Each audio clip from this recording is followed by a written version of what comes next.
ప్రజాస్వామ్యంలో పార్టీ కార్యాలయాలపై ఎప్పుడూ దాడి జరగలేదని, కానీ గత ప్రభుత్వ హయాంలో కర్రలు, ఆయుధాలతో దాడి చేశారని సీఎం చంద్రబాబు ధ్వజమెత్తారు. రాజకీయ ముసుగులో నేరాలు చేసి తప్పుకుంటామంటే ప్రభుత్వం చూస్తూ ఊరుకోదని హెచ్చరించారు. హత్య రాజకీయాలు లేకుండా 40 ఏళ్లుగా తాను రాజకీయం చేస్తున్నానని సీఎం స్పష్టం చేశారు. ప్రజాస్వామ్యంలో పార్టీ కార్యాలయాలపై ఎప్పుడూ దాడి జరగలేదని, కానీ గత ప్రభుత్వ హయాంలో కర్రలు, ఆయుధాలతో దాడి చేశారని సీఎం చంద్రబాబు ధ్వజమెత్తారు. అసెంబ్లీలో సీఎం చంద్రబాబు మాట్లాడుతూ అటవీ భూముల్ని కూడా ఆక్రమించేసిన పరిస్థితి గత ప్రభుత్వంలో ఏర్పడిందని సీఎం తెలిపారు. కానీ ఇప్పుడు భూ కబ్జాలు జరగకుండా కట్టుదిట్టమైన చట్టాన్ని తీసుకొచ్చామని వివరించారు. శాంతి భద్రతల సమస్యలు సృష్టిస్తే ఎట్టి పరిస్థితుల్లోనూ ఉపేక్షించబోమని సీఎం అన్నారు. ఈ విషయంలో డ్రోన్ల ద్వారా పెట్రోలింగ్ చేయిస్తున్నామని, నిందితులకు 2-3 నెలల్లోనే శిక్షలు పడేలా కార్యాచరణ చేశామన్నారు. మహిళలపై అఘాయిత్యానికి పాల్పడే ప్రయత్నం చేస్తే వారికి అదే చివరి రోజు అవుతుందని హెచ్చరించారు. సైబర్ సెక్యూరిటీ విషయంలో కట్టుదిట్టమైన చర్యలను ప్రభుత్వం చేపట్టిందని సీఎం స్పష్టం చేశారు. 26 జిల్లాల్లో సైబర్ పోలీస్ స్టేషన్లు ఏర్పాటు చేసి భద్రత కల్పించే ప్రయత్నం చేస్తున్నట్లు తెలిపారు. వివేక హత్య కేసులో సాక్షులుగా ఉన్నవారు అనుమానాస్పదంగా చనిపోయారని, ఇప్పటివరకు 6 చనిపోయారని తెలిపారు. దీనిపై లోతుగా దర్యాప్తు జరగాల్సిందేనని అన్నారు. నేరస్తులు ఎలా మభ్యపెడతారు అన్నదానికి ఈ కేసు ఓ ఉదాహరణని వ్యాఖ్యానించారు. వివేక కుమార్తె పోస్టుమార్టం అడగకపోతే ఇది హత్య కేసుగా తేలేది కాదన్నారు.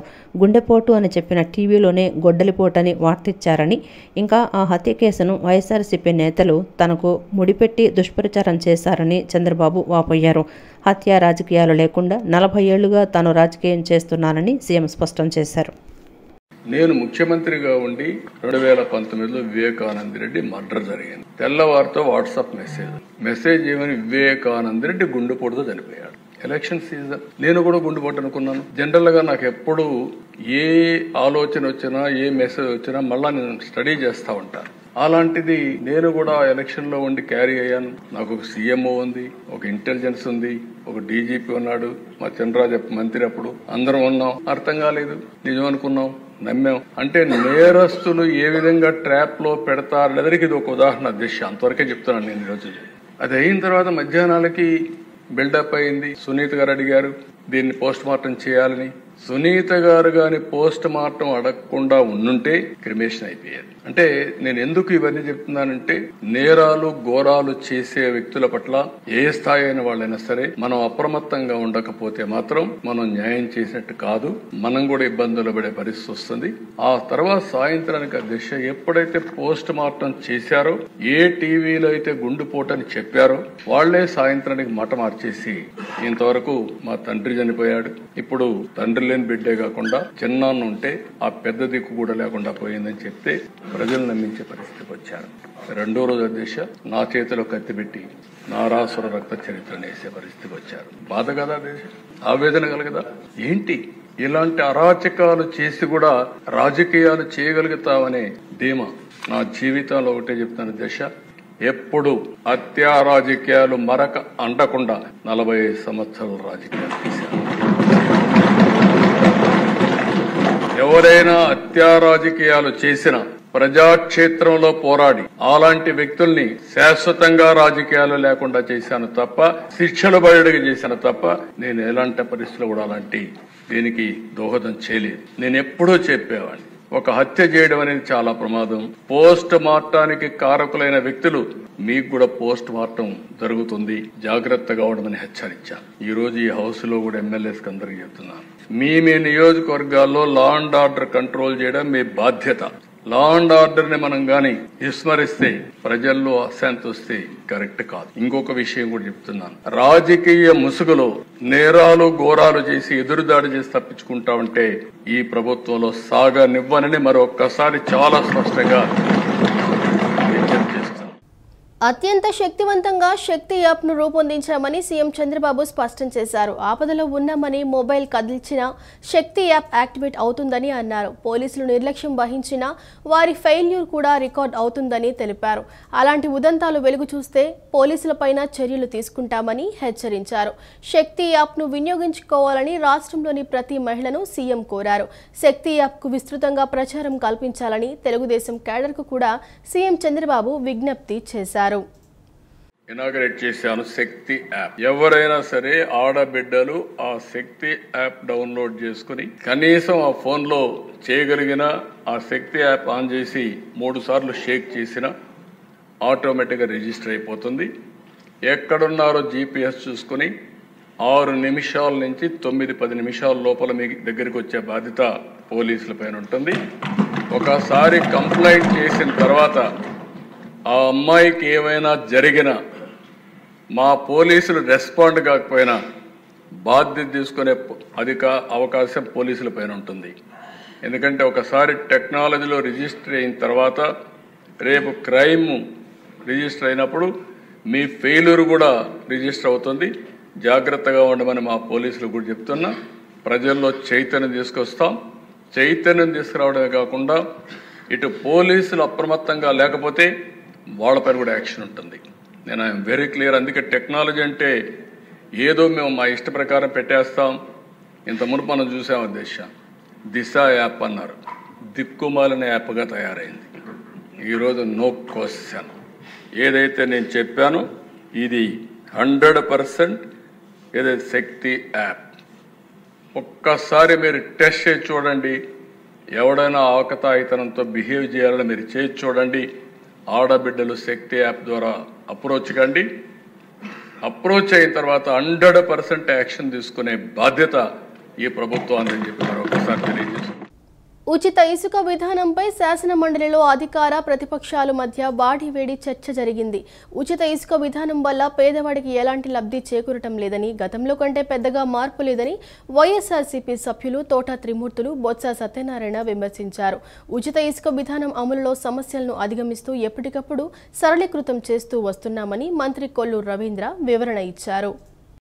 ఉచిత ఇసుక విధానంపై శాసన మండలిలో అధికార ప్రతిపక్షాల మధ్య వాడి వేడి చర్చ జరిగింది. ఉచిత ఇసుక విధానం వల్ల పేదవాడికి ఎలాంటి లబ్ధి చేకూరడం లేదని, గతంలో కంటే పెద్దగా మార్పు లేదని వైఎస్ఆర్సీపీ సభ్యులు తోట త్రిమూర్తులు, బొత్స సత్యనారాయణ విమర్శించారు. స్థానికంగా టీడీపీ నాయకులు భారీగా ఇసుక అక్రమ రవాణాకు పాల్పడుతున్నారని తోట త్రిమూర్తులు ఆరోపించారు. దీనిపై మంత్రులు కొల్లు రవీంద్ర, అచ్చెన్నాయుడు సమాధానమిచ్చారు.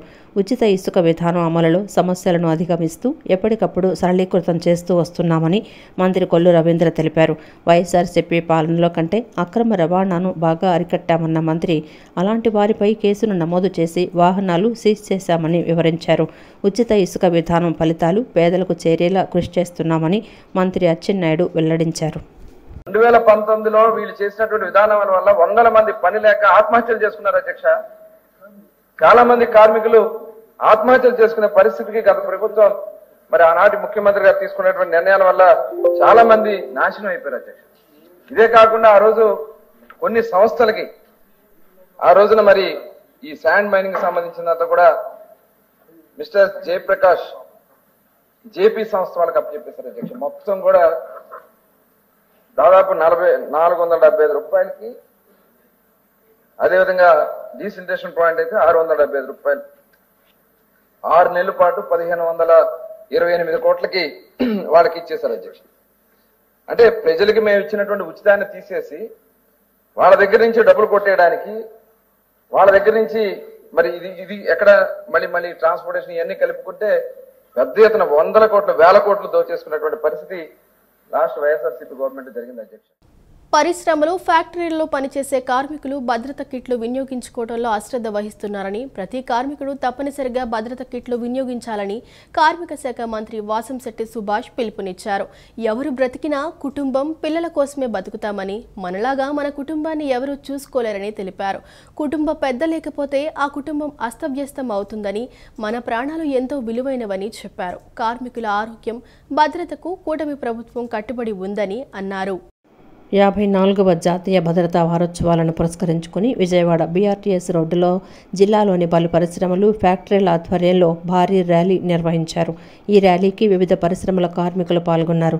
కార్మిక శాఖ మంత్రి వాసంశెట్టి సుభాష్, ఎన్టీఆర్ జిల్లా కలెక్టర్ లక్ష్మీష, వివిధ పరిశ్రమల యజమానులు, కార్మిక శాఖ అధికారులు పాల్గొన్నారు.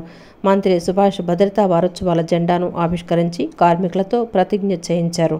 అనంతరం కార్మికుల భద్రతకు సంబంధించి స్లోగన్స్తో కూడిన ప్లకార్డులను ప్రదర్శిస్తూ ర్యాలీలో పాల్గొన్నారు. అనంతరం నగరంలో నిర్వహించిన భద్రతా వారోత్సవాల ముగింపు సభలో మంత్రి పాల్గొన్నారు. విద్యార్థులకు నిర్వహించిన పోటీల్లో విజేతలకు బహుమతులు అందజేశారు. బెస్ట్ సేఫ్టీ వర్కర్లకు సర్టిఫికెట్లు, హెల్మెట్లు అందజేశారు. అనంతరం మంత్రి మాట్లాడుతూ, కార్మికులు ఒక ఫ్యాక్టరీలో కానీ పరిశ్రమలో కానీ అడుగు పెడుతున్నారంటే వారి ప్రాణాలు యాజమాన్యాల చేతిలో పెడుతున్నట్లని అన్నారు. ఏ యాజమాన్యం కూడా కార్మికుల భద్రత పట్ల నిర్లక్ష్యం వహించదన్నారు. ఇటీవల సేఫ్టీ ఆడిటింగ్ నిర్వహించడం జరిగిందని, పక్క రాష్ట్రంతో పోలిస్తే ఇక్కడ భద్రతా ప్రమాణాలు బాగున్నాయని చెప్పారు.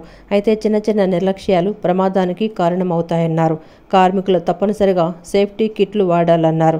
కార్మికుల భద్రత, ఆరోగ్యంపై గత ప్రభుత్వానికి చిత్తశుద్ధి లేదన్నారు. రాష్ట్రంలో 4 ఈఎస్ఐ హాస్పిటల్స్ ఉంటే అందులో సరైన పరికరాలు లేవని, సరిపడా సిబ్బంది లేరని, ఉన్న హాస్పిటల్స్ వైద్యులు సంతకాలు పెట్టేసి వెళ్లిపోతున్నట్లు ఆకస్మిక తనిఖీల్లో గుర్తించి వారిని సస్పెండ్ చేశామన్నారు. ఒక ఫ్యాక్టరీలో కానీ ఇండస్ట్రీలో కానీ పాలు పెడుతున్నారు అంటే వాళ్ళు ప్రాణాలు కార్మిక యాజమాన్యం చేతిలో పెడుతున్నట్టు. ఏ కార్మిక యాజమాన్యం కూడా కార్మికుడు ఆరోగ్యం పట్ల కానీ భద్రత పట్ల కానీ నిర్లక్ష్యం ఖచ్చితంగా వహించరు. ఒక డాక్టర్ అయినా అతని పేషెంట్ పట్ల చివరి నిమిషం వరకు ఎలా పోరాడతారో 199%. అలాగే ఇండస్ట్రీస్ యాజమాన్యం కూడా నేను సగౌరవంగా చెప్పగలను. మరి గత 5 ఈ యొక్క నేను చూసిన దానికి సేఫ్టీ ఆడిటింగ్ జరగడం, అలాగే నేను ఇవన్నీ గమనించినప్పుడు హైదరాబాద్ మీద సేఫ్టీ మెజర్స్ మన ఇండస్ట్రీస్ యాజమాన్యాలు చాలా చక్కగా తీసుకుంటున్నాయి, అందులో సందేహం లేదు. అయితే చిన్న చిన్న నిర్లక్ష్యం, గత ప్రభుత్వం నిర్లక్ష్యం. గత ప్రభుత్వంలో 5 సంవత్సరాలు కార్మికుల భద్రత కోసం కానీ కార్మికుల ఆరోగ్య విషయంలో కానీ అసలు చిత్తశుద్ధి అనేది లేదని ఖచ్చితంగా చెప్పగలను. ఇది రాజకీయ విమర్శను మాత్రం మీరు అనుకోవద్దు. నేను వచ్చేటప్పటికి ఈఎస్ఐ హాస్పిటల్స్లో 4 ఉన్నాయి మన రాష్ట్రంలో. అన్నదాత సుఖీభవ పథకానికి సంబంధించి కూటమి ప్రభుత్వం రైతులకు ఇస్తానన్న 20,000 ఇవ్వకుండా ఇప్పుడు మాట మార్చిందని వైఎస్ఆర్సీపీ ఎమ్మెల్సీ వరదు కళ్యాణి అన్నారు. రైతులకు పెట్టుబడి సాయం 20,000 ఇస్తామని చెప్పి ఇప్పుడు కేంద్రం ఇచ్చే నిధులతో కలిపే అనడం ఖచ్చితంగా రైతును మోసం చేయడమేనని ఆక్షేపించారు. మంత్రి అచ్చెన్నాయుడు వ్యాఖ్యలు తీవ్ర నిరాశను కలిగించాయని, పెట్టుబడి సాయం 20,000 ఇస్తామని మేనిఫెస్టోలో పెట్టారని, ఇప్పుడు కేంద్ర సాయంతో కలిపి 20,000 అంటున్నారని అన్నారు. మండలి సాక్షిగా రైతుకు వెన్నుపోటు పొడిచారని, ఈ ప్రభుత్వం రైతులను మోసం చేసిందని అన్నారు. జగన్మోహన్ రెడ్డి పాలనలో వ్యవసాయం పండుగలాగా సాగిందని, కూటమి ప్రభుత్వంలో వ్యవసాయం నిర్వీర్యం అయ్యిందని అన్నారు. ఈరోజు ఈ కూటమి ప్రభుత్వం అధికారంలోకి వచ్చి ఇంచుమించు 10 నెలలు కావస్తూ ఉంది. ఈ 10 నెలల్లో పండించే పంట విస్తీర్ణం 86 లక్షల నుంచి 16 లక్షలు తగ్గిపోయింది. 70 లక్షల ఎకరాలకే 70 లక్షల ఎకరాలే పంట విస్తీర్ణం సాగులోకి వచ్చింది. అందులో ఈ తుఫాన్లు, వరదలు, అలాగే కరువు, వీటి వలన ఇంకో 10 లక్షల ఎకరాలు పంట సాగు తగ్గిపోయింది. ఇలాంటి పరిస్థితిలో రైతాంగానికి సరైన సహాయం చేయాలి, పెట్టుబడి నిధి ఇవ్వాల్సిన అవసరం ఉంది. ఇవ్వలేదు సరికదా, గిట్టుబాటు ధర కూడా ఈ ప్రభుత్వం ఇవ్వని పరిస్థితి మనం క్లియర్గా చూసాం. ఎందుకంటే అసలు ఈ రాష్ట్రంలో ఈ ప్రభుత్వం అధికారంలోకి వచ్చాక ఒకవైపు చూస్తే కరువు, ఇంకోవైపు తుఫాను, అలాగే వరదలు ఇలాంటివన్నీ కూడా వచ్చిన పరిస్థితి చూసాం. భారతీయ జనతా పార్టీ తరపున సోము వీర్రాజు ఎమ్మెల్సీ అభ్యర్థిగా నామినేషన్ దాఖలు చేసినట్టు బీజేపీ ఎమ్మెల్యే పార్థసారథి తెలిపారు. ఈ ఎన్నిక లాంఛనప్రాయమేనని స్పష్టం చేశారు. శాసన మండలిలో బీజేపీకి అవకాశం ఇచ్చినందుకు ముఖ్యమంత్రి చంద్రబాబుకు కృతజ్ఞతలు తెలియజేశారు. ఈ సందర్భంగా వైసీపీపై విమర్శలు చేశారు. శాసనసభకు హాజరు కావాల్సి ఉన్న తమ బాధ్యతను వైసీపీ ఎమ్మెల్యేలు విస్మరించారని అన్నారు. అయితే మండలిలో బలం ఉందని వైసీపీ ఎమ్మెల్సీలు మాత్రం హాజరవుతున్నారని ఎద్దేవా చేశారు. అపార అనుభవం కలిగిన సోము వీర్రాజు బీజేపీ ఆలోచనలను ముందుకు తీసుకువెళ్లి ప్రతిపక్షాలు చేస్తున్న తప్పుడు ప్రచారాలను తిప్పుకొట్టే విధంగా పనిచేస్తారని బీజేపీ ఎమ్మెల్యే పార్థసారథి అభిప్రాయపడ్డారు. మండలిలో ఇప్పటిదాకా భారతీయ జనతా పార్టీకి ప్రాతినిధ్యం లేని సందర్భంలో బీజేపీకి కూడా అవకాశం కల్పించినటువంటి గౌరవ ముఖ్యమంత్రి గౌరవనీయులు నారా చంద్రబాబు నాయుడు గారికి పార్టీ తరఫున ధన్యవాదాలు తెలుపుతా ఉన్నాం. ఎందుకంటే ఎక్కడైతే బలం లేదో, కేవలం 11 మంది ఉన్నారో అక్కడ వైఎస్ఆర్సీపీ ఎమ్మెల్యేలు శాసనసభలో పాల్గొనట్లేదు, కనీసం వాళ్ళ బాధ్యత నిర్వహించటం లేదు. 11 మంది ఎమ్మెల్యేలు కనీసం వచ్చి ఆ 11 నియోజకవర్గాలకు సంబంధించినటువంటి సమస్యలన్నా చెప్పుకునే అవకాశం ఉంది వాళ్ళకి, కానీ ఆ పని కూడా చేయట్లేదు. ఎక్కడైతే బలం ఉందనుకుంటున్నారో మండలిలో అక్కడ మాత్రం అటెండ్ అయ్యి గోలగోల చేస్తా ఉన్నారు. అక్కడ మాట్లాడేవన్నీ తప్పుడు సమాచారం, ఏదో ఒక తప్పుడు సమాచారాన్ని తీసుకుని వచ్చి ప్రజల ముందు పెట్టి ప్రజల్లో కన్ఫ్యూజన్ క్రియేట్ చేసే ప్రయత్నం చేస్తా ఉన్నారు. దీనికి ధీటుగా ఎదుర్కోవాలన్నటువంటి కూటమి ప్రభుత్వం, కూటమి పార్టీల ఆలోచనలను దృష్టిలో పెట్టుకొని ఈరోజు ఎమ్మెల్సీ అభ్యర్థుల్ని నిర్ణయించి మండలికి పంపించాం. ఈరోజు భారతీయ జనతా పార్టీ వైపున సోమవీర్రాజు గారు సమర్థవంతంగా తన పాత్రని పార్టీ వైపు నుంచి నిర్వహిస్తారనడంలో ఏం సందేహం లేదు.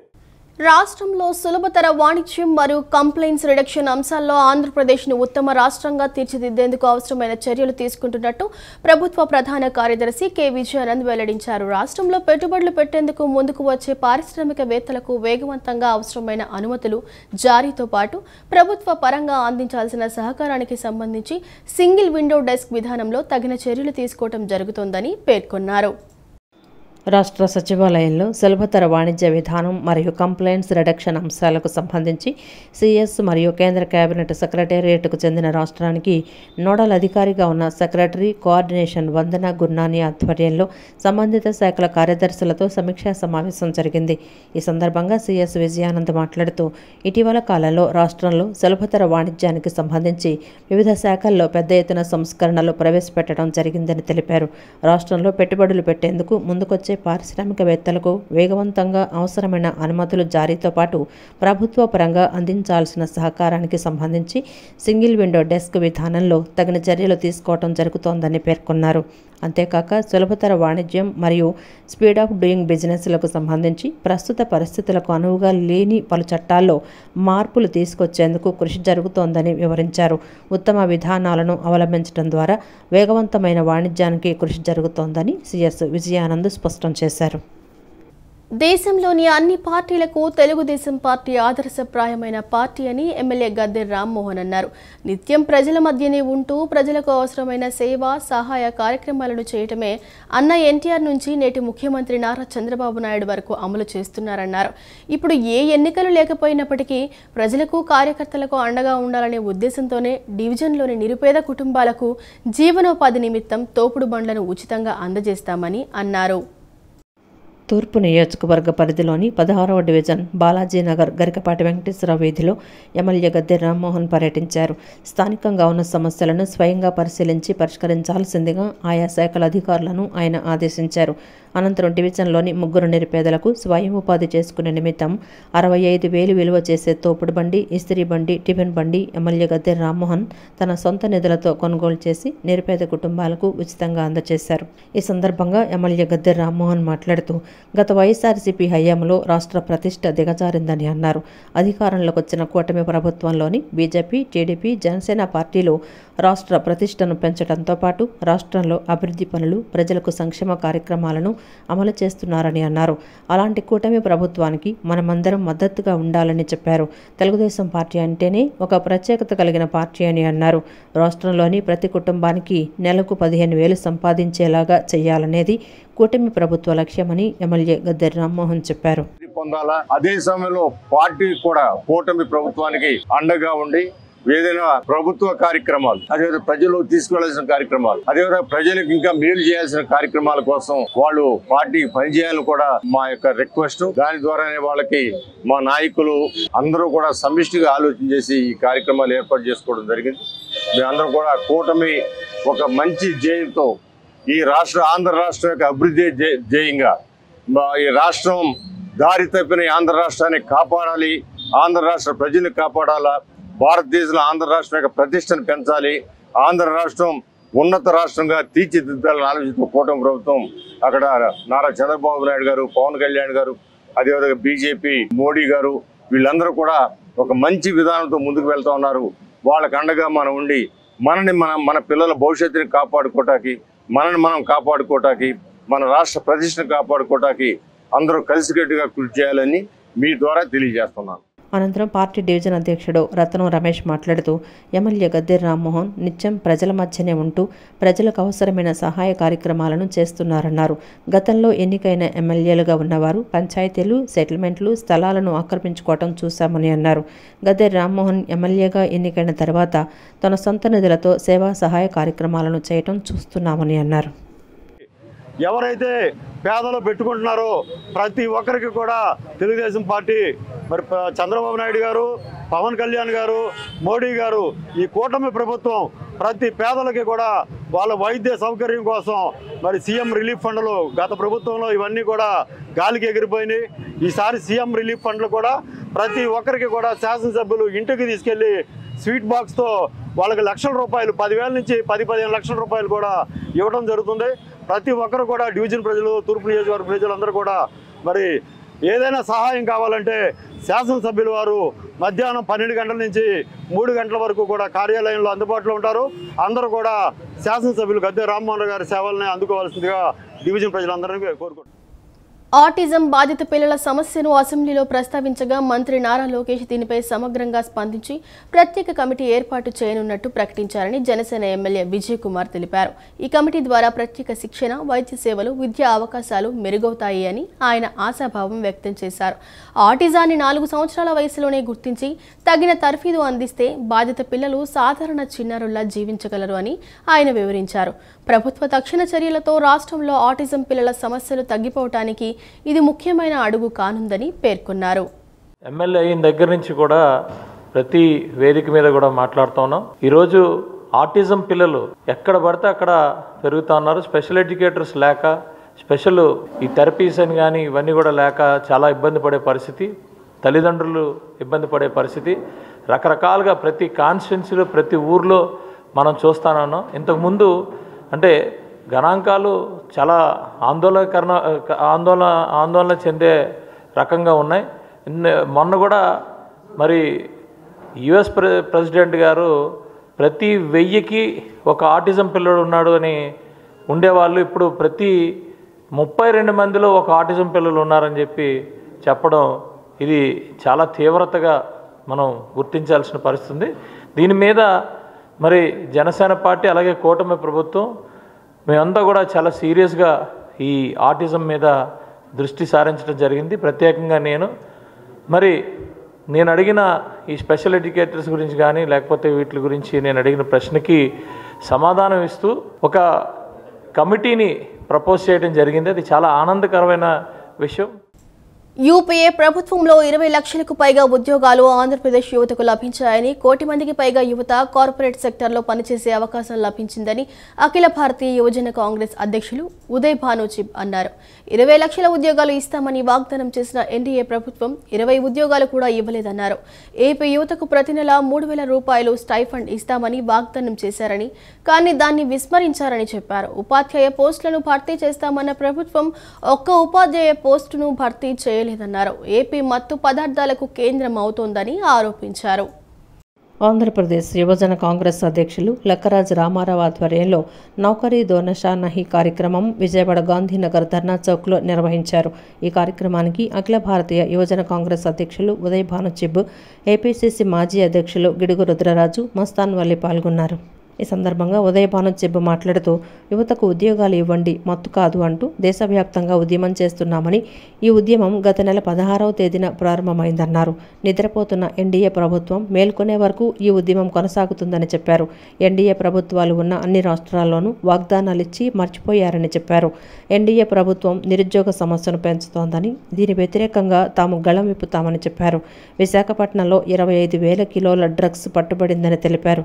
నేతల ప్రమేయం ఉండబట్టే రాష్ట్రంలో డ్రగ్స్ వినియోగం, వ్యాపారం పెరిగిందని, దీనికి వ్యతిరేకంగా యూత్ కాంగ్రెస్ గళం విప్పుతోందన్నారు.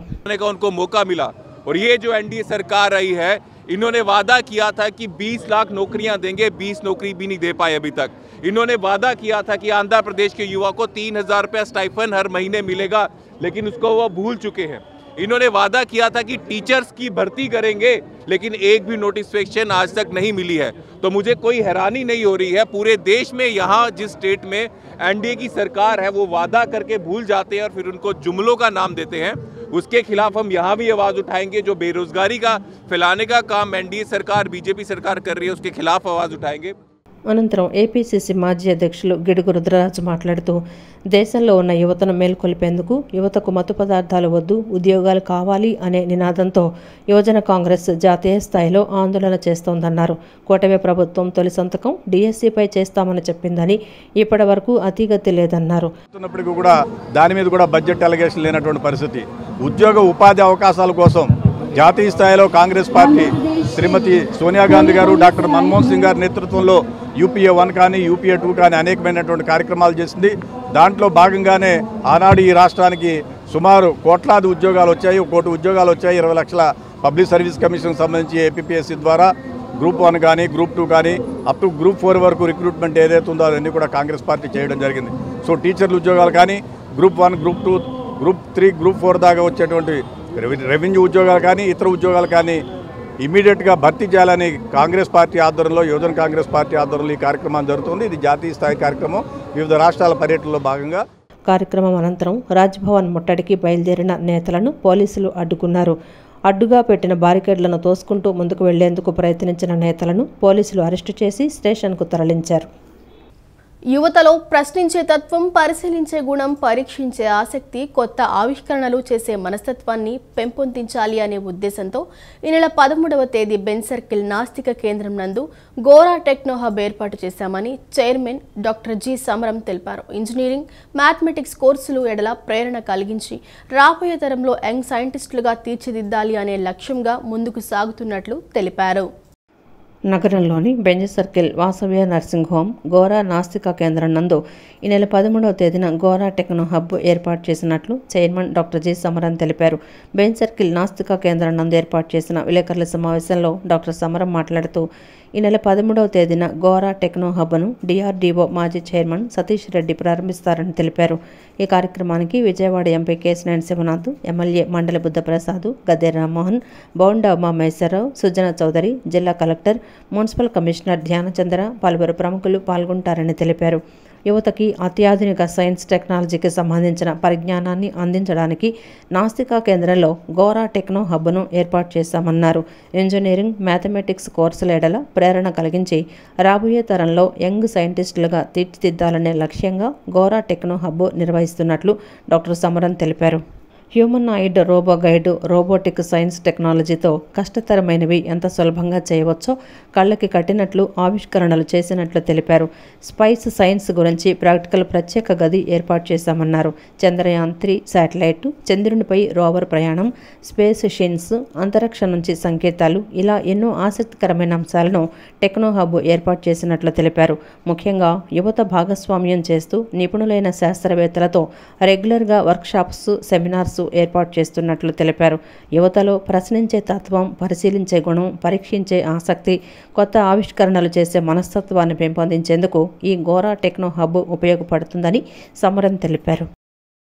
దేనికోసం అంటే యువతలో సైన్స్, టెక్నాలజీ, అలాగే ఇంజనీరింగు, మ్యాథ్స్ మీద ఆసక్తిని పెంపొందింపజేసి వాళ్ళని ఈ రకమైన కొత్త తరానికి సంబంధించిన సైన్స్ అండ్ టెక్నాలజీ వాళ్ళని ఆ రంగా ఆ రంగం మౌల్డ్ చేయాలని మా ఉద్దేశం. కావాలి మనం ఈ సైన్స్ అండ్ టెక్నాలజీ విషయంలో మనకి ఎంత అడ్వాన్స్ అప్పుడే వచ్చింది. ఇప్పుడు మేము తీసినట్లయితే మనం ఇంత హాయిగా ఉన్నట్టు కారణం అంటే సైన్స్ అండ్ టెక్నాలజీ.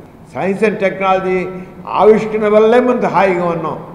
అంతే దాన్ని మనం ఇంకా అందరికీ అందుబాటులోకి వచ్చేది చేయాలి, అవసరమే చేయాలి. ఇప్పుడు మనకి ఎన్నో ఛాలెంజ్ ఉన్నాయి. మన మోడీ గారు వికసిత భారత్ అన్నారు. 2047 నాటికి భారతదేశం అగ్రరాజ్యాల సరసన నిలబడగలగాలి. అది అమెరికా కావచ్చు, ఇంగ్లాండ్ కావచ్చు, చైనా కావచ్చు, రష్యా కావచ్చు, జర్మనీ కావచ్చు, ఫ్రాన్స్ కావచ్చు, ఏదేం కావచ్చు, వాటి సరసన మనం కూడా ఉండాలి అన్నింటిలోనూ.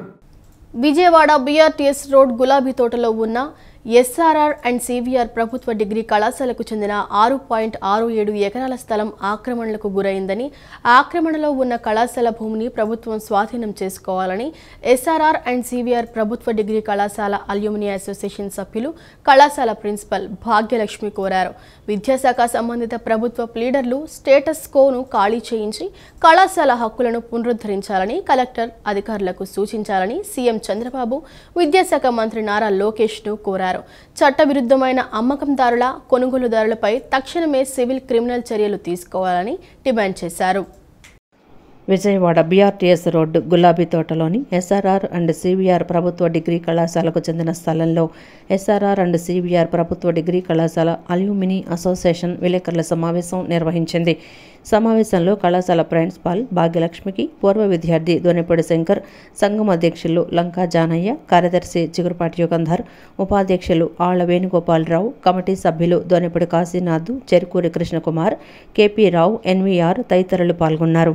కళాశాలకు చెందిన స్థలం ఆక్రమించిన వారు శిక్షార్హులు అని తెలియచేసే బోర్డును కమిటీ సభ్యులు స్థలంలో పాతారు. అనంతరం వారు మీడియాతో మాట్లాడుతూ చుండూరు వెంకటరెడ్డి జమీందారు, రాజా వెంకటాద్రి అప్పారావు దాతృత్వంతో విద్యా వ్యాప్తి కోసం గులాబీ తోటలోని 6.67 ఎకరాల స్థలాన్ని కళాశాలకిచ్చారన్నారు. స్థలాన్ని, కళాశాలను, సర్వసంపూర్ణ హక్కులను ప్రైవేట్ యాజమాన్యం నుంచి ప్రభుత్వం వారికి రిజిస్టర్ డీడ్ ద్వారా అప్పగించడం జరిగిందన్నారు. ఆ రోజుల్లో ఖాళీ ఉన్న భూమిలో గడ్డి లీజుకు తీసుకున్న వ్యక్తి రఫ్ పట్టాను పొట్టించి ఆ భూమి తనదేనని వాదిస్తున్నట్లు తెలిపారు. దీనిపై న్యాయస్థానానికి కూడా వెళ్లడం జరిగిందన్నారు. అయినప్పటికీ భూమికి హక్కుదారులమని చెప్పుకుంటూ కొందరు వ్యక్తులు ప్లాట్లు వేసి చట్టవిరుద్ధంగా అమ్మకాలు చేశారని పేర్కొన్నారు. ఆక్రమణకు గురైన భూమిని ఎలాగైనా సాధించాలన్న పట్టుదలతో పూర్వ విద్యార్థులు గత 8 ఏళ్ల నుంచి పోరాడుతున్నట్లు తెలిపారు. స్థలాన్ని ఆక్రమించిన కబ్జాదారులు స్థలంలో ఎవరిని రానియకుండా చేసి అమ్మడానికి సిద్ధపడుతున్నారని అన్నారు. కూటమి ప్రభుత్వం, సీఎం చంద్రబాబు, విద్యాశాఖ మంత్రి వెంటనే స్పందించి ఈ అంశంపై జీవో విడుదల చేయాలని, స్థలాన్ని ప్రభుత్వం స్వాధీనం చేసుకుని కళాశాలకు అప్పగించాలన్నారు. వివక్షత లేదు. ఓల్డ్ స్టూడెంట్స్ ఎవరైనా ఈ ఉద్యమంలో పాల్గొవచ్చు. రాజకీయాలకు అతీతంగా సాగేటువంటి ఈ ఉద్యమంలో అందరూ భాగస్వాములు కావాలని కళాశాల 7 ఎకరాల 25 సెంటు పూర్తిగా ఇటు న్యాయ పోరాటం ద్వారా, ఇటు విద్యార్థులు ప్రత్యక్ష పోరాటం ద్వారా, ప్రిన్సిపాల్ గారు పోరాటం ద్వారా దాన్ని ప్రభుత్వం వెంటనే స్వాధీనం చేసుకొని ప్రభుత్వం జోక్యం చేసుకోవాలని అసెంబ్లీ సమావేశాల సందర్భంగా రాష్ట్ర ముఖ్యమంత్రి చంద్రబాబు నాయుడు గారు తక్షణమే జోక్యం చేసుకొని వెంటనే మేము త్వరలోనే అసెంబ్లీ సమావేశాలు ముగిసే లోపుగా సీఎం గారిని, అలాగే గౌరవనీయులు విద్యాశాఖ మంత్రి నారా లోకేష్ గారిని కూడా అపాయింట్మెంట్ కోరటం జరుగుతున్నది. ఈ ఇంటెలిజెన్స్ డిపార్ట్మెంట్ ద్వారా మీకు సమాచారం ఉన్నది కాబట్టి గౌరవనీయులు రాష్ట్ర ముఖ్యమంత్రి చంద్రబాబు నాయుడు గారు తక్షణమే ప్రిన్సిపాల్ అండ్ అదర్ డెలిగేషన్ వెంటనే పిలిపించి కళాశాల మీద ఒక డిగ్రీ జారీ చేయాలని చెప్పి అసెంబ్లీ సమావేశం తప్పకుండా చెందాలి. ఇంకా అనేక మంది విద్యార్థులు దీనిలో చదువుకోవాలి. మేము ఏ ఎయిర్పోర్ట్కి వెళ్ళినప్పటికీ కూడా, ఏ బ్యాంకుకి వెళ్ళినప్పటికీ కూడా వాళ్ళందరూ కూడా మేడం మేము ఎస్ఆర్ఆర్ కాలేజ్ స్టూడెంట్స్మి, మేమందరము పూర్వ విద్యార్థులము, ఈరోజు మేము ఇలా ఉన్నాము అంటే దానికి కారణం ఎస్ఆర్ఆర్ కళాశాలని అని అనేక మంది మాకు ఆ యొక్క విట్నెస్ అనేటువంటిది మాకు ఉన్నది. కాబట్టి ఇంకా ఫ్యూచర్లో కూడా అటువంటి విద్యార్థులందరూ కూడా చదువుకొని ఉన్నతమైనటువంటి పొజిషన్స్కి వాళ్ళందరూ కూడా వెళ్ళాలి. దానికి పూర్వ విద్యార్థులందరూ కూడా ఎంతగానో కృషి చేస్తూ ఉన్నారు. వారు చేసేటువంటి న్యాయ పోరాటంలో మనమందరం కూడా చేతులు కలిపి ప్రభుత్వం కూడా మనకు సహకరించి ఈ యొక్క స్థలాన్ని ఎస్ఆర్ఆర్ కళాశాలకు అందించవలసిందిగా కోరుతున్నాం. తిరిగి మళ్ళీ ఆందోళన కార్యక్రమాన్ని చేపట్టాల్సినటువంటి పరిస్థితి ఏర్పడింది. ఇప్పుడు ప్రభుత్వం మారింది.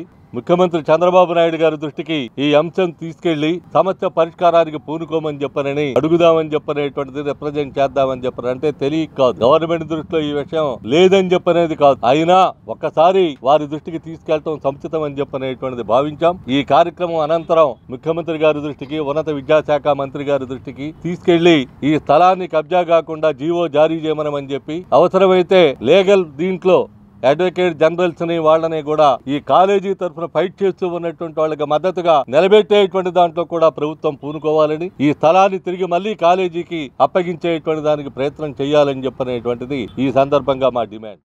ప్రస్తుత విద్యార్థులను కూడా కలుపుకొని ప్రయాణం చేయాలని కోరుకుంటున్నాము. అదే పద్ధతిలో ఏ ఆశయం కోసం అయితే రాజావారు ఇచ్చారో ఆ ఆశయం నెరవేరడం కోసం మేము ఆల్రెడీ చాలామందిని నాయకుల్ని అందరూ ఆఫీసర్లు కలవడం జరిగింది. ఇంతవరకు ఇప్పుడు ప్రత్యేకించి న్యాయ పోరాటం కూడా చేస్తున్నాం.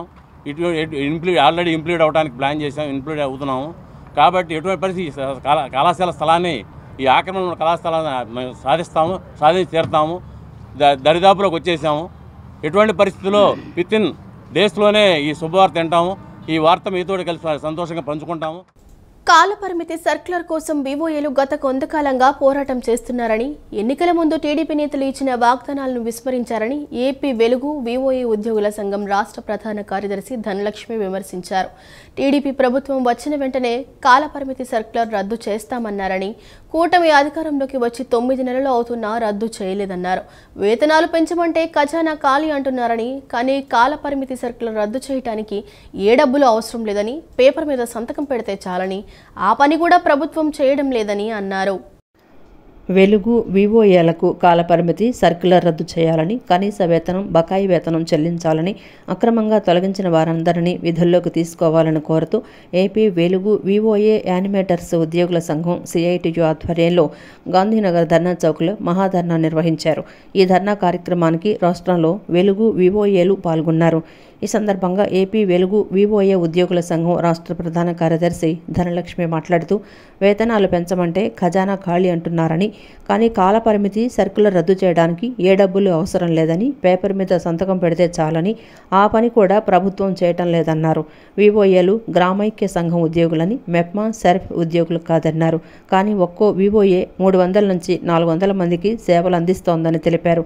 ఈ సేవలు అందించడానికి ప్రభుత్వం 8000 గ్రామైక్య సంఘాలకు ఇస్తోందని, గ్రామైక్య సంఘం లీడర్లు వివోఏలుగా బాగా పనిచేస్తున్నారని తెలిస్తేనే ఇస్తున్నారన్నారు. వీరిపై ఎలాంటి పెత్తనం లేకపోయినా 3 సంవత్సరాలకు తొలగించేలా సర్క్యులర్ ఇచ్చారని, గతంలో తాము ఆందోళనలు చేసిన సందర్భంగా కొనసాగిస్తున్నామని చెప్పారని తెలిపారు. ఇప్పుడు 3 ఏళ్లు దాటింది. 2025 డిసెంబర్కు అందరూ బయటకు వెళ్లిపోవాలని చెప్తున్నారని అన్నారు. 28,000 మంది వివోఏలు, 8,000 మంది ఆర్పీలు బయటకు వెళ్లిపోవాలి. కొత్త వారిని పెట్టుకుంటామని చెప్తున్నారు. ఇదెక్కడి న్యాయం అని ప్రశ్నించారు. 25 ఏళ్లుగా పనిచేస్తున్నాం, జీతం ఎంత ఇచ్చినా నమ్ముకొని ఉంటున్నారని, వారిని తీసేస్తే వారికి ఉపాధి ఎలా అని నిలదీశారు. ఇది 28,000 మంది వివోఏలకు సంబంధించింది కాదు, 28,000 కుటుంబాలకు సంబంధించిందని ప్రభుత్వం ఆలోచించి సర్క్యులర్ను వెంటనే రద్దు చేయాలని కోరారు. ఇప్పుడున్న వేతనాలతో బతకలేకపోతున్నారని, వేతనాలను పెంచాలని డిమాండ్ చేశారు. మేము మరలా మిమ్మల్ని కొనసాగిస్తున్నామని చెప్పారు. ఇప్పుడు మరలా 3 సంవత్సరాలు దాటిపోయింది. 2025 డిసెంబర్ నాటికి అందరూ బయటకు వెళ్ళిపోవాలని చెప్తున్నారు. అంటే 28,000 మంది వివోఏలు ఉన్నారు. ఆర్పీలు పట్టణాల్లో పనిచేసే వాళ్ళు మరొక 8,500 మంది ఉన్నారు. వీళ్ళందరూ కూడా ఇంటికి వెళ్ళిపోవాలి, మేము కొత్త వాళ్ళని పెడతామని చెప్తున్నారు. ఇదెక్కడ న్యాయం అంటున్నాం. 25 ఏళ్ళుగా పనిచేస్తూ ఉన్నాం, ఈ పనికి అలవాటు పడ్డాం. వస్తున్న జీతం ఎంత ఇచ్చినా కానీ దీన్నే నమ్ముకొని జీవిస్తున్నటువంటి వాళ్ళు ఉన్నారు. ఇప్పుడు తీసేస్తే ఒక్కొక్కరికి 45 ఏళ్ళు, 50 ఏళ్ళు, 55 ఏళ్ళు వచ్చినాయి. ఇప్పుడు తీసేస్తే ఏం ఉపాధి ఉంది, ఏం ఉద్యోగం ఎవరిస్తారు, ఎలా బ్రతకాలి? అంటే ఇక్కడ 28,000 మంది వివోఏలు కాదు, 28,000 మంది కుటుంబాలకు సంబంధించింది, జీవితాలకు సంబంధించింది. సమగ్ర శిక్ష ఉద్యోగులను విద్యాశాఖలో విలీనం చేసి ప్రతి నెల 1వ తేదీకి వేతనాలు చెల్లించాలని, ఖాళీ పోస్టుల భర్తీ చేయాలని AP Samagra Shiksha contract and outsourcing employees federation ప్రధాన కార్యదర్శి U Kalyani, organising secretary John Modi కోరారు. ప్రభుత్వంతో చర్చలు జరిపి సమస్యలు పరిష్కరించేందుకు తాము సిద్ధంగా ఉన్నప్పటికీ ప్రభుత్వం స్పందించకపోతే ఆందోళనలు మరింత తీవ్ర రూపం దాల్చుతాయని హెచ్చరించారు. హెచ్ఆర్ పాలసీ, ఏటీఎంఎస్ సమ్మె ఒప్పందాలు అమలు చేయాలని కోరుతూ ఏపీ సమగ్ర శిక్ష కాంట్రాక్టు మరియు అవుట్సోర్సింగ్ ఎంప్లాయీస్ ఫెడరేషన్ జేఏసీ ఆధ్వర్యంలో గాంధీనగర్లోని ధర్నా చౌక్లో అవుట్సోర్సింగ్ ఉద్యోగులు నిరసన దీక్ష నిర్వహించారు. నిరసన దీక్షను AP state government contract outsourcing employees teachers and workers JAC రాష్ట్ర చైర్మన్ వి నాగేశ్వరరావు ప్రారంభించారు. ఈ నిరసనలో AP Samagra Shiksha contract and outsourcing employees federation JAC chairman B Kantharao, రాష్ట్ర ప్రధాన కార్యదర్శి U Kalyani, organisation secretary John Modi, vice chairman Vasa Srinivasarao, Mohammed Rafi, JAC నాయకులు, ఉద్యోగులు, అనుబంధ సంఘాల ప్రతినిధులు పెద్ద సంఖ్యలో పాల్గొన్నారు. ఈ సందర్భంగా సంఘం ప్రధాన కార్యదర్శి U Kalyani, organising secretary John Modi మాట్లాడుతూ, అనేక సంవత్సరాలుగా తమ న్యాయమైన డిమాండ్లను ప్రభుత్వం నిర్లక్ష్యం చేస్తూ ఉండడంతో ఉద్యోగుల హక్కుల కోసం ఈ నిరసన కార్యక్రమాన్ని చేపట్టాలని ఫెడరేషన్ నిర్ణయించిందన్నారు. ఉద్యోగుల ఉద్యోగ భద్రత, వేతనాలు మరియు సౌకర్యాలను మెరుగుపరిచేలా హెచ్ఆర్ పాలసీ అమలు చేయాలన్నారు. మినిమం ఆఫ్ టైమ్ స్కేల్, వేతన పెంపు, పదవీ విరమణ వయసు 62 ఏళ్లకు పెంపు, ఈపీఎఫ్, గ్రాట్యుటీ, మెడికల్ సెలవులు మరియు హెల్త్ కార్డులు, అవుట్సోర్సింగ్ సిబ్బందిని కాంట్రాక్టు పద్ధతికి మార్చడం, సమగ్ర శిక్ష ఉద్యోగులను విద్యాశాఖలో విలీనం చేయాలన్నారు. ప్రతి నెల 1వ తేదీకి వేతనాలు చెల్లించి ఖాళీ పోస్టుల భర్తీ చేయాలని డిమాండ్లను ప్రభుత్వం వెంటనే పరిష్కరించాలని కోరారు. ప్రభుత్వంతో చర్చలు జరిపి సమస్యలు పరిష్కరించేందుకు తాము సిద్ధంగా ఉన్నప్పటికీ ప్రభుత్వం స్పందించకపోతే ఆందోళనలు మరింత తీవ్ర రూపం దాల్చుతాయని ఫెడరేషన్ హెచ్చరించింది. ఈ సమగ్ర శిక్ష ఉద్యోగులకి కూటమి ప్రభుత్వం వస్తే మేము న్యాయం చేస్తామని చెప్పడం జరిగింది. 9 నెలలు అయినప్పటికీ కూడా ఈ రోజు వరకు కూడా ఎన్నోసార్లు పలుమార్లు కలిసినప్పటికీ కూడా మమ్మల్ని పట్టించుకున్నటువంటి దాఖలాలు లేవు. కాబట్టి ఈరోజు మేము 22 రోజులు ఈరోజు నిరసన దీక్షగా దిగటం జరిగింది. 22 రోజుల సమ్మెకాలం ఒప్పందంలో భాగంగా కొన్ని హామీలు ఇచ్చారు. ఆ హామీలన్నీ కూడా వెంటనే అమలు చేయాలని, హెచ్ఆర్ పాలసీని అమలు చేయాలని, 62 ఏళ్ల వయసు పెంచాలని, గ్రాట్యుటీ ఇవ్వాలని, ఇంకా తదితర ఇంకా చాలా అంశాలున్నాయి. ఇవన్నీ కూడా వెంటనే పరిష్కరించాలని ప్రభుత్వానికి మేము డిమాండ్ చేస్తా ఉన్నాం. కానీ అప్పుడు చేసుకున్న ఒప్పందాలను బట్టి ఇప్పుడు వచ్చిన కూటమి ప్రభుత్వం ఆ ఒప్పందాలని గాలికి వదిలేసిందండి. వాటిని ఏమైతే ఆ రోజు ఒప్పందాల్లో ఉన్నాయో, సమ్మెకాలం ఒప్పందాలు ఉన్నాయో వాటన్నిటిని వెంటనే అమలు చేసి మాకు జీవో నెంబర్ 2 అని ఇచ్చిందండి. జీవో నెంబర్ 2 అంటే ఎవరైతే స్కీములో చేస్తున్నారో వాళ్ళకి మేము ఎంటీఎస్ కల్పించము, ఎంటీఎస్ ఇవ్వము అని ఖరాఖండిగా జీవో నెంబర్ 2ని విడుదల చేయడం జరిగింది. ఆ జీవో నెంబర్ 2ని వెంటనే రద్దు చేసుకోవాలి, సవరించాలి, దాన్ని వెనక్కి తీసుకోవాలని మేము జేఏసీగా డిమాండ్ చేస్తున్నాం. ఇప్పటికన్నా ఈ కూటమి ప్రభుత్వం కళ్ళు తెరిచి మాతో చర్చించి మా న్యాయమైన కోరికలు, డిమాండ్లు నెరవేర్చాలని కోరుకుంటున్నాం. నగరపాలక సంస్థలో వేలాది మంది పనిచేస్తున్న ఆప్కా సంస్థను రద్దు చేసి ఏజెన్సీల ద్వారా పాత విధానంలో అవుట్సోర్సింగ్ ఉద్యోగులను తీసుకురావాలని రాష్ట్ర ప్రభుత్వం ప్రయత్నించడాన్ని వ్యతిరేకిస్తున్నట్లు ఏఐటీయూసీ అనుబంధ మున్సిపల్ వర్కర్స్ యూనియన్ రాష్ట్ర ప్రధాన కార్యదర్శి కోరుమామిళ్ల సుబ్బారాయుడు తెలిపారు. ప్రభుత్వాలు మారిన ప్రతిసారి కొత్త విధానాలు తీసుకువచ్చి అవుట్సోర్సింగ్, పారిశుద్ధ్య కార్మికుల జీవితాలతో ఆడుకుంటున్నారని మండిపడ్డారు. వీఎంసీలో పనిచేస్తున్న ఉద్యోగ కార్మికుల వేతనాల చెల్లింపు, పనుల అప్పగింత, నిర్వహణ, సాంఘిక భద్రత అమలుకు నగరపాలక సంస్థ పూర్తి బాధ్యతలు తీసుకోవాలని డిమాండ్ చేశారు. నగరపాలక సంస్థలో పనిచేస్తున్న అవుట్సోర్సింగ్, పారిశుద్ధ్య కార్మికుల నిర్వహణ నగరపాలక సంస్థ ద్వారానే చేపట్టాలని కోరుతూ Vijayawada municipal workers union AITUC ఆధ్వర్యంలో గాంధీనగర్లోని ధర్నా చౌక్లో ధర్నా నిర్వహించారు. హనుమాన్పేట దాసరి భవన్ నుంచి మున్సిపల్ కార్మికులు ర్యాలీగా ధర్నా చౌక్కు చేరుకున్నారు. ఈ సందర్భంగా ఏఐటీయూసీ అనుబంధ మున్సిపల్ వర్కర్స్ యూనియన్ రాష్ట్ర ప్రధాన కార్యదర్శి కోరుమామిళ్ల సుబ్బారాయుడు మాట్లాడుతూ వీఎంసీలో పనిచేస్తున్న ఉద్యోగ కార్మికుల వేతనాల చెల్లింపు, పనుల అప్పగింత, నిర్వహణ, సాంఘిక భద్రత అమలుకు నగరపాలక సంస్థ పూర్తి బాధ్యతలు తీసుకోవాలన్నారు. ప్రైవేట్ కంపెనీలకు అవుట్సోర్సింగ్, పారిశుద్ధ్య, ఇంజనీరింగ్ కార్మికుల నిర్వహణ అప్పగించవద్దని కోరారు. అవుట్సోర్సింగ్, పారిశుద్ధ్య, ఇంజనీరింగ్ కార్మికులను వెంటనే పర్మనెంట్ చేయాలని డిమాండ్ చేశారు. పర్మనెంట్ కార్మికులకు గత 3 సంవత్సరాలుగా పెండింగ్లో ఉన్న సరెండర్ లీవ్ ఎన్కాష్మెంట్ మరియు 3 డిఏలు సత్వరం విడుదల చేయాలన్నారు. జనాభా ప్రాతిపదికన అవుట్సోర్సింగ్, పారిశుద్ధ్య, ఇంజనీరింగ్ కార్మికులను పెంచాలని కోరారు. కార్మికులందరికీ అన్ని సంక్షేమ పథకాలు వర్తింపచేయాలని, చనిపోయిన, రిటైర్ అయిన కార్మికుల స్థానంలో వారి కుటుంబ సభ్యులకు అవకాశం కల్పించాలన్నారు. ఇల్లు లేని కార్మికులకు నగర పరిధిలో ఇల్లు కేటాయించాలన్నారు. కనీస వేతనం 26,000 రూపాయలు అమలుపరచాలన్నారు. మున్సిపల్ వర్కర్స్ యూనియన్ న్యాయమైన డిమాండ్లను ప్రభుత్వం పరిరక్షించాలని కోరారు. మేమే ఆయా రంగాలలో పనిచేసే కార్మికులు ఏమన్నా కట్టు బానిసలా మీ పాటికి మీరు మార్చడానికి అని చెప్పి ప్రభుత్వ వ్యవస్థ ఉన్నన్నాళ్ళు అందులో పనిచేసేటువంటి కార్మికులు, ఉద్యోగులు నిరంతరం ఉంటాము. కాబట్టి మమ్మల్ని పర్మనెంట్ శాశ్వత పనిలో ఉన్నాం కాబట్టి పర్మనెంట్ చేయాలని చెప్పేసి మేము డిమాండ్ చేస్తూ ఉన్నాం.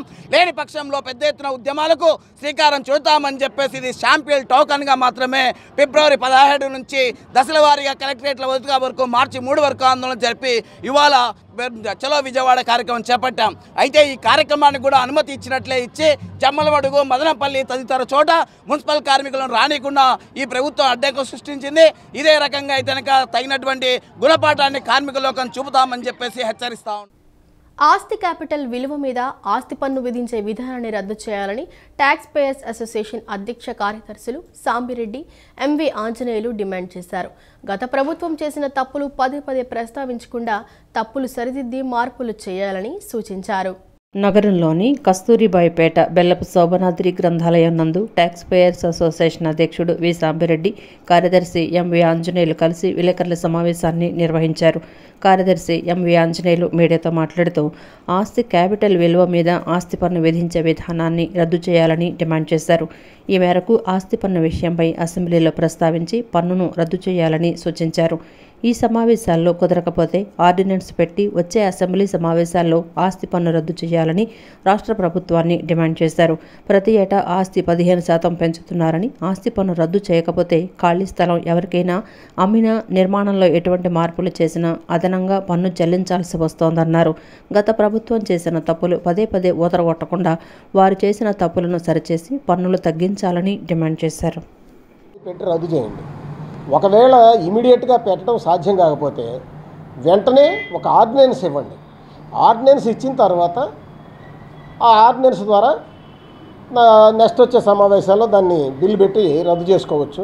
ఏది ఏమైనా రేపు ఏప్రిల్ నుంచి ఆ పెరిగేటువంటి ఆస్తి పన్నును మాత్రం తక్షణమే ఆపాలని చెప్పని డిమాండ్ చేశాం. అంతేకాకుండా ఇప్పుడు జరుగుతుంది ఏంటంటే 15% అనేది మామూలు పాత్రలకు సరిపోతుంది. కానీ ఆ ఇంటిని ఎవరికైనా అమ్మినా, కొత్తగా ఒక ఫ్లోర్ వేసినా, అసలు మొత్తం మీద ఏ చిన్న చేంజ్ జరిగినా మొత్తం ఇప్పుడు ప్రజెంట్ ఉన్నటువంటి మార్కెట్ వాల్యూ మీద అది వేస్తున్నారు. ఈ మార్కెట్ వాల్యూ విలువలేమో ఈ ప్రభుత్వాలు విపరీతంగా ఏటా వాళ్ళ ఆదాయం కోసం పెంచుకుంటూ పోతున్నాయి. దానికి దీనికి సంబంధం లేని వాడిని సంబంధం పెట్టడం వల్ల ప్రజలు నష్టపోతున్నారు. అందుకే మీరు దీన్ని తక్షణమే రద్దు చేయాలి అని చెప్పని మేము ట్యాక్స్ పేయర్స్ అసోసియేషన్గా డిమాండ్ చేశాం. మరి నువ్వే స్మార్ట్ మీటర్లు పెడుతున్నావు, ఇవాళ వచ్చి ఏం చేయమంటారు చెప్పండి, మీరే సలహా చెప్పండి, ఏం చేయమంటారు? మీరు స్మార్ట్ మీటర్లకు వ్యతిరేకమైంది అవే పెడుతున్నారు. కాబట్టి ఆస్తి విలువ ప్రతి సంవత్సరం ప్రభుత్వం పెంచుతూనే ఉంటుంది. ఎందుకంటే వాళ్ళకి ఆదాయం స్టాంప్ డ్యూటీ రావాలి. ఆస్తి విలువ పెరిగినంత మాత్రాన అద్దె విలువ పెరగాలనేవి కూడా లేదు. కాబట్టి ఆస్తి పన్ను అనేది అద్దె ద్వారా వచ్చిన ఆదాయం మీదే వెయ్యాలి కానీ ఆస్తి యొక్క విలువ మీద కాదు. ఇది చాలా తప్పు అని ట్యాక్స్ పేయర్స్ అసోసియేషన్గా మేము దాన్ని ఖండిస్తున్నాం. వెంటనే ఆస్తి పన్ను మీద, ఆస్తి విలువ మీద ఆస్తి పన్ను వేయకుండా వెంటనే అద్దె ద్వారా వచ్చే ఆదాయం మీదే ఆస్తి పన్ను వేయాలని మేము డిమాండ్. శ్మశానాల్లో వృత్తి చేస్తున్న వారందరికీ గుర్తింపు కార్డులు ఇచ్చి 4వ తరగతి ఉద్యోగులుగా నియమించాలని శ్మశానంలో గుంతలు తీసి పూడ్చే, కాల్చే కాటి కాపరుల సంఘం నేతలు డిమాండ్ చేశారు. ఉపాధి వయస్సు నిండిన వారందరికీ 8,000 రూపాయల పెన్షన్ ఇవ్వాలని, జీవో నెంబర్ 1235 ప్రకారం ప్రతి దళితపేటకు 2 ఎకరాల శ్మశానం స్థలం కేటాయించాలని కోరారు. తమను 4వ తరగతి ఉద్యోగులుగా నియమించాలని కోరుతూ శ్మశానంలో గుంతలు తీసి పూడ్చే, కాల్చే కాటికాపరుల సంఘం ఆధ్వర్యంలో గాంధీనగర్లోని ధర్నా చౌక్లో మహాధర్నా నిర్వహించారు. రాష్ట్రంలోని వివిధ ప్రాంతాల నుంచి కాటికాపరులు ఈ ధర్నాలో పాల్గొన్నారు. ఈ సందర్భంగా కుల వివక్ష వ్యతిరేక పోరాట సంఘం రాష్ట్ర ప్రధాన కార్యదర్శి ఆండ్ర మాల్యాద్రి, శ్మశానంలో గుంతలు తీసి పూడ్చే, కాల్చే కాటికాపరుల సంఘం రాష్ట్ర నాయకులు ఎండి ఆనంద్ బాబు, కర్నూలు జిల్లా కాటికాపరుల సంఘం కార్యదర్శి కృష్ణ మాట్లాడుతూ సమస్త వృత్తులను గుర్తించి సహకారం అందిస్తున్న పాలకులకు ఎవరు చచ్చినా భుజాన్నెత్తుకొని మోసి గుంత తీసి పూడుస్తూ కర్రలు పేర్చి కాలుస్తున్న కాటికాపరులు ఎందుకు గుర్తుకు రావడం లేదని ప్రశ్నించారు. శ్మశానాల్లో వృత్తి చేస్తున్న వారందరికీ గుర్తింపు కార్డులిచ్చి 4వ తరగతి ఉద్యోగులుగా నియమించాలన్నారు. కరోనా కంటే భయంకరమైన వ్యాధులు ప్రబలే శ్మశానంలో పనిచేసే వృత్తిదారులందరికీ ప్రమాద బీమా, ఆరోగ్య బీమా సౌకర్యం కల్పించాలని కోరారు. వృత్తిదారులందరికీ 2 ఎకరాల సాగు భూమి ఇవ్వాలన్నారు. గ్రామాల్లో 3 సెంట్లు, పట్టణాల్లో 2 సెంట్లు స్థలం కేటాయించి ఇళ్లు నిర్మించి ఇవ్వాలని కోరారు. శ్మశానాలు కబ్జాకు గురి కాకుండా ఆక్రమణదారుల నుండి కాపాడాలన్నారు. జీవో నంబర్ 1235 ప్రకారం ప్రతి దళిత పేటకు 2 ఎకరాలు శ్మశాన స్థలం కేటాయించాలని కోరారు. శ్మశానానికి చుట్టూ ప్రహరీ గోడ నిర్మించి శ్మశానంలో బోరు వేయించి షెడ్డు నిర్మించి ఇవ్వాలన్నారు. కాటికాపరుల యొక్క సంఘం ఈరోజు ఈ ధర్నా కార్యక్రమానికి పూనుకుంది. వీళ్ళు న్యాయమైన సమస్యలు ఏవైతే ఉన్నాయో ఆ న్యాయమైన సమస్యల పరిష్కారం కోసంగా ఇప్పుడు జరిగేటువంటి అసెంబ్లీలో చర్చించి పరిష్కారం చేయకపోతే మాత్రం రాబోయే కాలంలో పెద్ద ఎత్తున ఆందోళన ఉద్యమం చేయాల్సి వస్తుందని చెప్పి తెలియజేస్తా ఉన్నాం. ఇప్పుడైనా కూటమి ప్రభుత్వం ఈ సమస్యల పరిష్కారం కోసంగా చర్చలకు పిలవాలి, వినాలి. ఈరోజు సాంఘిక సంక్షేమ శాఖ మార్చులుగా ఉన్నాయంటే ఆయనకి ఇచ్చాము, అట్లానే కార్యదర్శిగా ఉన్నాయంటే ఆయనకి ఇచ్చాము, కమిషనర్కి ఇచ్చాము. కానీ ఈ సమస్యలు మాత్రం ఏమాత్రం పట్టుకోవట్లేదు. ఈ అసెంబ్లీ సమావేశాలుగా మనకు ఇలా సమస్య పట్టుకోకపోతే మాత్రం రాబోయే కాలంలో రాష్ట్ర ఉద్యమం చేస్తామని చెప్పి తెలియజేస్తా ఉన్నాం. ప్రభుత్వమే ప్రత్యేకంగా చొరవ తీసుకొని ప్రైవేట్ స్కూళ్ళలో చదువు చెప్పించండి. అదేవిధంగా ప్రమాద ఆరోగ్య బీమా సౌకర్యాలు కల్పించండి. మమ్మల్ని 4వ తరగతి ఉద్యోగులుగా నియమించండి. మేము బతికేందుకు 2 ఎకరాల భూమి ఇవ్వండి అని అడుగుతా ఉన్నాం. అదేవిధంగా బయట భూములే కాదు, శ్మశానాలు కూడా కబ్జా గురవుతూ ఉన్నాయి. శ్మశానాలు లేక, దారులు లేక, అక్కడ పోయి శవాన్ని పూడ్చిన తర్వాత కాళ్ళు కడుక్కోవడానికి నీళ్లు లేక ఇబ్బంది పడుతూ ఉన్నారు. శ్మశానాలకు రక్షణ కల్పించండి అని చెప్పేటువంటి ఈ డిమాండ్ల పైన ప్రభుత్వం ముందు పెడదామని చెప్పేసి వచ్చాం. ఇప్పటికైనా ప్రభుత్వం ఆలోచించాలి, లేకపోతే రాష్ట్ర వ్యాప్తంగా ఎక్కడికెక్కడ ప్రభుత్వ కార్యాలయాలన్నింటినీ దిగ్బంధిస్తామని చెప్పేసి ఈ సందర్భంగా నేను హెచ్చరిస్తా ఉన్నాను. ఈ రాష్ట్రంలో కానీ దేశంలో కానీ మరి కంపు కొట్టి అనేకమైనటువంటి వ్యాధులు ప్రబలే అవకాశం ఉంది. మరి అలాంటి కాటికాపలు ఈరోజు తమ హక్కుల కోసం, తమ బాధలు చెప్పుకోవడానికి ఈరోజు చలో విజయవాడగా వస్తే ఈరోజు ఇక్కడ ఉన్నటువంటి ప్రభుత్వం దళితుల మీద, కాటికాపల మీద అణచివేసే విధంగా చర్యలు పూనుకుంటా ఉంది. ఇది ఎంతవరకు న్యాయమో మేము తెలియజేస్తూ ఉన్నాం. కేవలం అంటే దళితులు అంటే, కాటికాపర్లు అంటే కేవలం ఓట్లేసి పాలకులను మీకు ఎన్నుకున్నంత మాత్రమే సరిపోతుందా? మరి మా బాధలు మీకు పట్టవని మేము ఈరోజు రాష్ట్ర ప్రభుత్వాన్ని కోరుతా ఉన్నాం. కాబట్టి రాష్ట్ర ప్రభుత్వాన్ని ఇది ఒకటి మేము తెలియజేసే ఏముందంటే, మా కాటికాపర్ల సమస్యను తొందరగా మీరు ఇప్పటికైనా సరే మేము 4వ తరగతిగా గుర్తించి మా సమస్యలు పరిష్కరించవలసిందిగా కోరడమైనది. ఈ వార్తలు ఇంతటితో సమాప్తం. నమస్కారం.